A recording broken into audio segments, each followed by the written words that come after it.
website where people can share their stories. And I am really amazed. I've actually, reading about some of the experiences that people have had, I really have become more and more convinced that converts really hold the key to the future of our faith. And I think if people read some of these stories, they'll be surprised. I mean, I think a lot of people have had very similar experiences, a lot of struggles, a lot of hard times, a lot of very amazing inspiration. And I think that, if people see this, they'll get a very strong sense of the divine in this process. So what we actually have on the website is a section where we've asked 4 questions. And the first question is, just to share whatever they feel comfortable about their, how they came to be interested in Islam, and then how they ultimately converted. And then the second question is, how long have you been a convert? And then the third question is, what do you wish that you had known, either in the conversion process, or upon converting, or even long after you converted. And then the fourth thing is, what wisdom would you like to share from your experience, whether it's with other converts or born Muslims or even non-Muslims. And surprisingly, within even posting it up, I got a response within the first 24 hours, which really blew my mind. So we put it up there, and I've reached out to all of my amazing convert friends to please share their stories. If you have not heard from me, you will. So please do feel free. I think that it's really an amazing insight. And I'm going to talk a little bit more about that. So, and I figured since I'm asking people that I know to share their stories, the least I can do is also reciprocate by sharing a little bit more about my story. And I've done that, thankfully, in the first 2 halakas, but I'm going to add a little bit more. So I really, part of the reason why I think conversion is so interesting is that I really believe that given how, in the time that we live, it's truly miraculous that, people still convert. And I've had born Muslims say to me, I don't really know how it is that people even convert, because there's so many obstacles and so many reasons not to, but they still do. And that actually, from the stories that I've read, and even from my own story, I think what it actually takes is a little bit of a divine miracle and a little bit of a divine intervention. And I'm not talking about like a burning bush talking to you, but something that happens in your life that is so personal and so specific that you feel like it is really directed at you. And it's almost like something that happens that, whether you see something wherever you are, or you read something, or you hear something, maybe 10 other people that are with you would hear that same thing and it wouldn't register at all, but you feel it like this was sent just for me. And if you understand that and you accept it, it's a really important part of that process. So I wanted to share with you my story, because that did happen in my case as well. So I had mentioned to you that I became interested in Islam when I was getting my MBA at Cornell University. And the first thing I did was I went to the library and checked out a book called Religion of Islam by Maulana Muhammad Ali from the Ahmadiyyas, but I didn't know anything other than, it was a good general book. And I got into, I'd reached a point, I had said it previously in my life, where I was starting to question my purpose, and, I wanted to reconnect with God. I had always believed in God, but it had been many, many years since I had actually talked to God or even had God really be a part of any, of my reality of my day. So I kind of settled into a habit of going to bed and reading a little bit of my book and thinking about it, and then just sort of starting the process of talking to God. And it was sort of fascinating because as I was reading the book, one, I was completely blown away that what I was reading was exactly what I had always believed. It was very intuitive to me, and that was shocking, because I think you always assume that Islam is just something so foreign. But when I actually started reading about how, the theology is about believing in the one God, and all of the beautiful things like helping other people, and it just was really surprising to me. So on the one hand, it was like, okay, that's very interesting. Simultaneous to that, I would start talking to God, and a little bit ashamed because it had been so long since I had, really talked to God, and I was not necessarily proud of some of the things that I had done in my life, so I was, a little bit like, well, I don't know what's going to happen. Is this going to lead to anything? And so this went on for probably a few months, I don't know, 6 months, something like that, and I felt like I was just talking to the wall, out into space, nothing at all. So, but I kept doing it, and then I remember one night I had gone out to the bar with my classmates in business school, typical like networking kind of evening. People go out and they hang out and talk and whatever. And for whatever reason, something must have happened that night where I came home and I was extremely depressed, and I felt really lost and so sad. And I remember climbing into bed and grabbing my pillow and crying and feeling like just this depression. If you've ever felt depression where you just feel this emptiness in your stomach and it's like nothing can fill it, and you just feel like, I don't know how I'm going to get out of this. I can't eat enough ice cream. I can't, there's nothing that I can do. So I was calling out to God, and I just was like, please help me. I feel so lost, and I don't know what I'm doing. And literally in an instant, just to emphasize this point again, when you're that depressed, usually you have to sleep, call your parents, call your friends, take some time. But in an instant, that feeling went away. I had like nothing, no emptiness in my stomach. I was at peace, and I sat up, and it was like late at night, and it was quiet, and I was like, what just happened? And then I felt in my heart sort of the message of keep going, you're on the right track. And it wasn't like I was hearing voices, I just felt that. And part of what I was confronting as I was reading about Islam and thinking about, is it possible that I could be a Muslim, was I would always have in the back of my mind, oh, come on, you're crazy. There's no way you're going to convert to Islam. What do you think? You're not a Muslim. What are you going to tell your family? What are you going to tell your friends? There's just, you're ridiculous. But I would always come back and I would read. But that was my obstacle, is I could not get past the idea that I was crazy. So when this happened, that obstacle was actually removed from me. And I felt like it was such a direct message that it was like, okay, you're not crazy. But at the same time, it was the first time that I felt like God heard me. Like up until then, I could have just been, talking to a tree and there was like nothing going on. But I felt, and it wasn't like, okay, welcome my child, come back to me. It wasn't like that. It was more like, okay, you have my attention and I'm listening. So let's see what you do.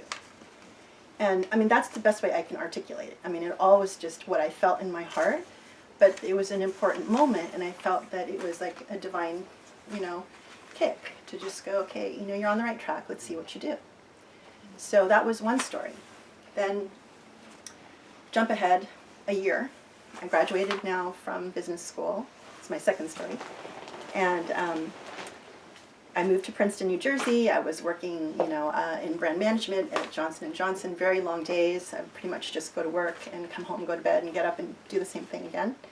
And didn't know anybody. And I felt like, okay, I really would like to just connect. And, so I researched and I found an adult school class at Princeton, about Islam.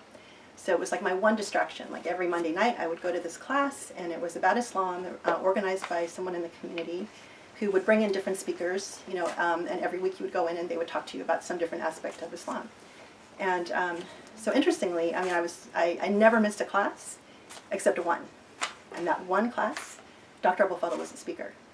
So it was sort of interesting because we kind of figured this out later, and it was like if we had met at that time, we would not have connected. It just wouldn't have worked. But so that was a little bit of, like, okay, divine intervention. But so anyway, continuing on the story, after a few sessions, I went up after class and talked to the instructor, and I said, I'm really interested in Islam. I've been studying for a couple of years, and I was just curious to know if there are any other classes or any other activities or ways that I could meet Muslims. And he was a really nice man, and his eyes lit up, and I was like, who is this Asian woman that's interested in Islam? And he was like, okay, well, I'm going to ask someone to come talk to you at the next class who, he's well known in the community. He likes speaking to young people, and he's very knowledgeable, and, I'll have him come talk to you after class next time. So I'm like, okay, great, thank you. So I came to the class, and sure enough, he came. And afterwards, he came up to me, and he said, I understand you're interested in Islam. I'm like, yes. And I told him his background. And he said, well, do you mind if I ask you a few questions? And I said, no, sure. And he said, okay, well, do you believe in one God and only one God? And I said, yes. And do you believe in, all of the books and the message from, Christianity and Judaism, that those are all from God? Yes. Did you believe in all the prophets and the angels and the scriptures of God? Yeah, I do. And do you believe that Jesus is not the Son of God, but a prophet of God? And I said, yes, I do. And he said, do you believe that the Prophet Muhammad was the last prophet of God? And I said, yeah, actually I do. And he was like, congratulations, you're a Muslim. And it's Ramadan, so tomorrow you should start fasting. So I did. And that was how I converted. I had no intention of converting. I was, perfectly happy just believing that Islam was the truth, and, I was just doing my life as normal. But that was what I needed to just cross the finish line. And so the next day I started fasting, and then shortly after that I went to the mosque for the very first time in my life. I'd only known maybe a few Muslims. And, through that process, I met, some nice people, but this is now a whole other story. So last week I talked about how hard it is to kind of, be open to the idea of being Muslim. Then the second phase being, okay, what does it actually take to cross the finish line and convert? And then the next phase is, okay, now what? What do you do? And, and sort of an expectation. So, this is something important that I want to convey to, born Muslims to understand this experience, and especially if you grow up in America, you go through all of this upending of your life. You've put a lot of time and effort and prayer and thought, and, you're thinking about what you have to sacrifice, and you say, okay, I did it. So now I'm a Muslim. And it's like, okay, now what do I do? Where do I go? I'm going to go meet my people. So I go to the mosque, and, you have an expectation that, maybe someone will be there to welcome me, someone will be there to show me the way, tell me what to do, and none of that happened. You confront the reality of the mosque. And people were nice, and they were like, oh, great, welcome, and then they would scurry off. Or there was one family that was a really nice Egyptian family, and they invited me to dinner, and so I was very happy to go, and they were very welcoming, and I had the expectation that I would go in and we'd be talking about religion, and that this would be really wonderful, that we'd pray together and we could talk about these great issues about meaning of life and purpose and all of that. And then very quickly discovered, no, they were just, prayer was, yeah, sure, we pray, whatever, and they were just kind of going on with their life as they normally do, and doing what normal people do. They work, and religion was really not part of their life. So there was a lot of disconnect between my expectation and the reality. And this is kind of what I want to talk about, because I think that when God takes the time to give you sort of a divine intervention at a personal level and says, okay, maybe you should be Muslim, and you actually do it and you put so much into it, then what happens when you arrive? And you have to start thinking, well, why am I Muslim? Why was I chosen or special? Or why did this happen to me? And what do I do with that? And so these stories that people have shared with me have really validated the same experience. They go to the mosque, they don't necessarily feel welcome. People are nice. They don't really recognize anything familiar because the people inside the mosque don't necessarily reflect the people that you see outside of the mosque. Because the inside, it might be an ethnic, mosque. So you see a lot of Arabs, you see a lot of, Pakistanis, you see a lot of Egyptians, whatever, but it's not necessarily, especially if you are not of that background, you're not going to feel like you fit in. And some of the people who have written me have said that they're like, I'm a white dude and I look like a cop, and the African American brothers don't really want me to be there. And, so this is an opportunity, and it's something we have to think about, because these are very special, people that are coming, and they have an expectation that they can, they're ready to learn, they're ready to do stuff. And what do we as Muslims do to welcome that? And, embrace them and help them reach their full potential. Which leads me then to another one of my favorite stories about when so then after I spent a year or something, just kind of hanging out and trying to understand the difference between, what I'm seeing and experiencing, and, I'm going to classes and things, and I'm hearing things that are a little bit strange and backwards and not like what I had studied about. And then I mentioned that someone sent me the lecture tapes for Dr. Abul Fadl, and I was like, oh, this is why I came to Islam. And then I called him and asked him if he was teaching classes. So aside from the comment I said last time about, you need to be either converts or either brilliant or insane, the second thing he said to me is, well, I don't know if I should share the bad news with you about Muslims now. And I had no idea what he meant by bad news about Muslims, but now I do. And it's just, not that people are bad or anything, it's just we're not equipped to really take advantage of helping those. So why is this important? Why are converts so important? I think very simply, we're from here, we're from American culture. We have a certain expectation of equality and justice and fairness and, equal rights for women. And we have a whole history of what America should stand for. And that's very powerful when you start with that base. If you have that expectation and then you overlay the beauty of the Islamic tradition, you've got a very powerful combination. And I think handled right, that can be amazing. So now, fast forward to, I'm getting these stories from people around the country, around the world. Imagine if you put those people together. And, that can really be amazing. So to go back to the 4 questions that I posed on the website. So I told you a little bit about my story. How long have I been a convert?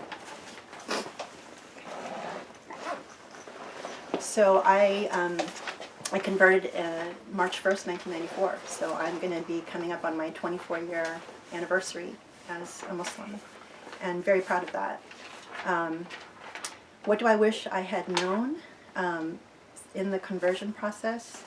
I wish I had known that the reality on the ground, it will not meet your expectation. And that Muslims don't always hold the key to this faith. And that you have every right to claim this tradition as your own, even though you're a convert. It's yours just as much as someone who was born into the religion, if not more so, because you've put in the effort, you've made the sacrifice. And, you have a right to say what's on your mind. And, one of the stories that someone shared with me, and this is a really interesting, and he gave me his permission to share this story with you, is that he first became aware of the professor's writings in high school, right after 9/11. And he was, very taken by the ideas and fascinated, and over the years continued to read, and he, was raised in a Christian background. And it wasn't until 15 years later that he was diagnosed with cancer, where he felt like God was literally grabbing him by the shirt collar and saying, okay, enough of this. He didn't want to convert. He liked them, he believed that it was truthful. He knew that, okay, I believe that Jesus is is a prophet of God and not the Son of God, so I know I'm not Christian. But he liked pork. He liked drinking. He liked, un-Islamic behaviors. And he said, well, if I don't convert, I'm not a hypocrite. So it took him getting cancer and feeling through his own divine message, you got to make a decision. And he did, and he just converted about a month ago. So that, these stories are like, oh my God, So, and then another thing that he mentioned was when he went to the mosque and he joined one of the Islam 101 classes, he was quiet and listening, and he was mentioning that there was someone, a couple there, and he was listening to whoever was conducting the class talk about Islamic history and issues of, I don't know what exactly, but his reaction was, no, talk about justice and peace and beauty and love. This is what you should be talking about. But he didn't want to appear like the know-it-all new convert, so he was quiet. And then he left and he started questioning, should I have said something? Should I have been quiet? And so I'm here to tell you, yes, it's your faith. You have every right, and you should. Because if you recognize that this is something that people need to hear, you have every right to speak up. And that's what I mean when I say, empowering converts. Letting them not feel like, just because you're new, that you don't have a right to say it. But I understand it, because that's very classic for converts. You're new, you don't want to say anything, you're just trying to figure it out, and that's okay. So my last 4 questions. Last question: what wisdom would you like to share? And I have to say that I prayed before coming here, and I always pray because I always get nervous talking in front of people, and I'm like, please God, don't let me embarrass myself, let me say something interesting and that is of value. And oftentimes I get something in my heart where I'm like, okay, how do I finish out what I want to say? So I did, I felt like, okay, here's what you need to say, is that it's no accident that you're a convert, or it's no accident that, and maybe it's not even just a convert, because I think this also applies to people who maybe were not that connected to their faith. They were born Muslim, but they, for whatever reason, really were not religious, but they later in their life decided that I want to embrace this faith, and they do the work as if they're a convert. I mean, so, I on the website, we refer to it as a modern day first Muslim, because it's really like kind of starting again and doing the work to really say, yes, I'm committed to this faith. And so it's no accident, and there is a purpose, and I do believe that. And secondly, it's not about ego. I'm not saying that converts should now just go and take over the mosques, and it's like, okay, this is the future. Every convert should just rise up, and I mean, although that's fine if that's what's necessary, but that's not the point. The point is not about ego. It's about testifying. It's about testifying to your truth and testifying to your story, and figuring out. Why was I put in this situation? What is my purpose? What is my gift? What am I going to share? What can I do to contribute? And, one of the things that, just to throw an idea, as I'm going to finish on this last idea, is, I always wonder, why is it that Muslims have not put together, like, best practices for an American mosque? Like, every business, every organization, every industry, every school, every university has standards of best practices. So I know if I walk into a mosque, I want to feel welcome. I want to have, it be beautiful and clean and inviting, and someone at the front greeting you and, hello, welcome. Are you a Muslim? Oh, you're not a Muslim? You've never been? Let me show you around. Let me tell you what we do here. Let me tell you about the faith.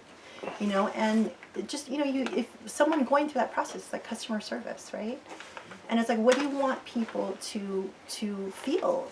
Even if you're not Muslim, even if you're not interested in Islam, maybe you're in danger and you need shelter.